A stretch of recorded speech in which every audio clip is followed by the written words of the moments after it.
আমরা চাই আগামী ভোটে যেন জনগণের মতামতের সুস্পষ্ট প্রতিফলন হয়। জনগণকে অন্ধকারে রেখে তাকে বোকা বানিয়ে দুটি কয়েক লোকের নেতৃত্বে যেন ভোট হয়ে সে ভোটে যেন ফলাফলে যেন জনগণের প্রতিনিধি নির্বাচিত না হয়।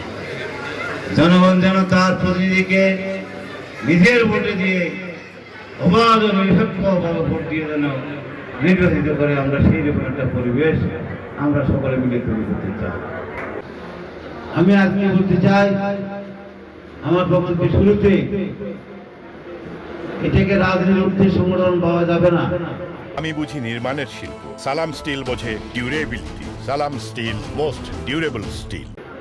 বরং এই অঞ্চলের রাজনৈতিক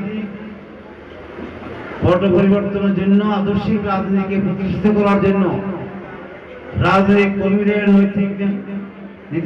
নীতি নৈতিকতা এবং আদর্শবোধ যেন আরো শক্তিশালী হয়।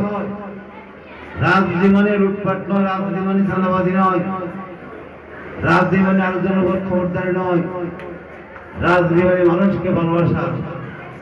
সেই মানুষকে ভালোবাসার উপলব্ধ নিয়ে আমি মনে করি আগামী দিনে এই সংগঠনগুলো প্রতিষ্ঠিত দাঁড়িয়ে থাকবে। একটু পরিবর্তন তো হবে। আমরা যদি সুস্থ রাজনীতি চর্চা যদি স্কুলে না করি, কলেজে না করি, আমরা যদি বিভিন্ন প্রতিষ্ঠানে না করি, তাহলে সুস্থ রাজনীতি কিভাবে তৈরি হবে? আর যদি অসুস্থ রাজনীতি যাতে করে আমাদেরকে আরো অনেক দিন কষ্ট করতে হবে।